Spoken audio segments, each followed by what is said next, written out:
Hi ನಮಸ್ತೆ ಮಾಂತರಗ್ಲ ನಮಸ್ಕಾರ. ಬೆಳಗಿನ ತಿಂಡಿಗೆ ಏನಾದರೂ ಹೊಸ ರೀತಿಯ ಮತ್ತು ಆರೋಗ್ಯಕರ ರೆಸಿಪಿ ಹುಡುಕ್ತಾ ಇದ್ರೆ ಇವತ್ತು ನಾನು ಮಾಡಿ ತೋರಿಸುವ ತಿಂಡಿ ಖಂಡಿತ ಇಷ್ಟಪಡ್ತೀರಾ. ವ್ರತ ಹಬ್ಬದ ದಿನಗಳಲ್ಲಿ ಅಕ್ಕಿ ಈರುಳ್ಳಿ ಬಳಸದವರು ಕೂಡ ಇದನ್ನು ಖಂಡಿತ ಒಮ್ಮೆ ಟ್ರೈ ಮಾಡಿ ನೋಡಿ. ಐತಾಣ್ಸ್ ಕಿಚನ್ ಎಲ್ಲಾ ವೀಕ್ಷಕರಿಗೆ ಸ್ವಾಗತ. ಇವತ್ತು ಇಡೀ ಗೋಧಿಯ ಖಾರ ದೋಸೆ ತಯಾರಿಸೋಣ. ದೋಸೆ ಮಾಡಲಿಕ್ಕೆ ನಾನಿಲ್ಲಿ 2 ಕಪ್ಪಿನಷ್ಟು ಇಡೀ ಗೋಧಿ ತಗೊಂಡಿದ್ದೇನೆ. ಗ್ರಾಮಲ್ಲಿ ಹೇಳೋದಾದ್ರೆ ಇದು 350 ಗ್ರಾಮ್ನಷ್ಟು ಇದೆ.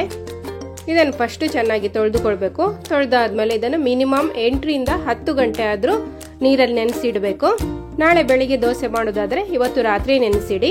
10 ಗಂಟೆ ನಂತರ ಗೋಧಿ ಚೆನ್ನಾಗಿ ನೀರಲ್ಲಿ ನೆಂದಿದೆ. ಸೈಜಲ್ಲಿ ನೋಡಿ ಡಬಲ್ ಆಗಿದೆ ಇದು. ಇನ್ನು ಇದನ್ನು ರುಬ್ಬಿಕೊಳ್ಳೋಣ. 2 ಬ್ಯಾಚ್ ಅಲ್ಲಿ ರುಬ್ಬಿಕೊಳ್ತಾನೆ. ರುಬ್ಬುವಾಗ ಒಟ್ಟಿಗೆ 2 ಹಿಡಿಯಷ್ಟು ನಾನಿಲ್ಲಿ ತೆಂಗಿನ ತುರಿ ಹಾಕೊಳ್ತಾ ಇದ್ದೇನೆ.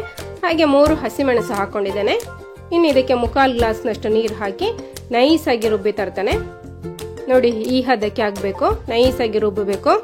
2 ಬ್ಯಾಚ್ ಕೂಡ ರುಬ್ಬಿ ಆದ್ಮೇಲೆ ಇದನ್ನು ಪಕ್ಕಕ್ಕಿಟ್ಟು ಇದಕ್ಕೊಂದು ಚಟ್ನಿ ರೆಡಿ ಮಾಡೋಣ. ಇದಕ್ಕೆ ಉದ್ದಿನ ಚಟ್ನಿ ಬೆಸ್ಟ್ ಕಾಂಬಿನೇಷನ್.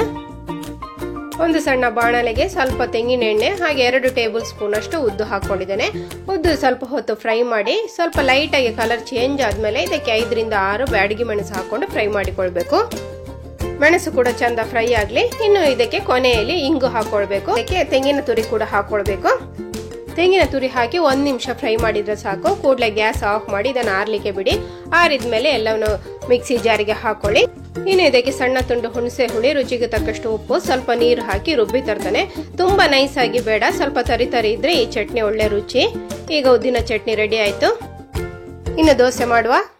ಹಿಟ್ಟು ಸ್ವಲ್ಪ ಗಟ್ಟಿ ಇದೆ ಅಂತ ಅನಿಸ್ತು. ಅದಕ್ಕೆ ನಾನು 1/4 ಗ್ಲಾಸ್ನಷ್ಟು ನೀರು ಹಾಕೊಂಡು ಹದ ಕರೆಕ್ಟ್ ಮಾಡ್ತಾ ಇದ್ದೇನೆ. ಉಪ್ಪು ನೀವು ಈ ಹಂತದಲ್ಲಿ ಬೇಕಾದ್ರೆ ಹಾಕೊಳ್ಬಹುದು, ರುಬ್ಬುವಾಗ ಬೇಕಾದ್ರೆ ಹಾಕೊಳ್ಬಹುದು. ಇನ್ನು ಪಟ್ಟ ಅಂತ ದೋಸೆ ತಯಾರಿಸೋಣ. ಕಾವಲಿ ಬಿಸಿಗೆ ಇಟ್ಟಿದ್ದೇನೆ. ಮೇಲ್ಗಡೆ ಸ್ವಲ್ಪ ಎಣ್ಣೆ ಸ್ಪ್ರೆಡ್ ಮಾಡಿಕೊಂಡು ಒಂದೊಂದೇ ಸೌಟು ಹಿಟ್ಟು ಹಾಕೊಂಡು ಹರಡಿಕೊಳ್ಳೋಣ. ಮೇಲ್ಗಡೆ ಸ್ವಲ್ಪ ತುಪ್ಪ ಹಾಕಿ ಮುಚ್ಚಿಟ್ಟು ಬೇಯಿಸಿದ್ರೆ ರುಚಿ ರುಚಿಯಾದ ಗೋಧಿ ದೋಸೆ ರೆಡಿ. ಫೈಬರ್ ಕಂಟೆಂಟ್ ತುಂಬಾ ಜಾಸ್ತಿ ಇರುವ ಈ ದೋಸೆ ಆರೋಗ್ಯಕ್ಕೂ ತುಂಬಾ ಒಳ್ಳೆಯದು. ಆರಿದ ಮೇಲೂ ಇದು ಸ್ಮೂತ್ ಆಗಿ ಇರುವ ಕಾರಣ ಮಕ್ಕಳ ಟಿಫಿನ್ ಬಾಕ್ಸ್ಗೂ ಬೆಸ್ಟ್ ಅಂತ ಹೇಳ್ಬೋದು.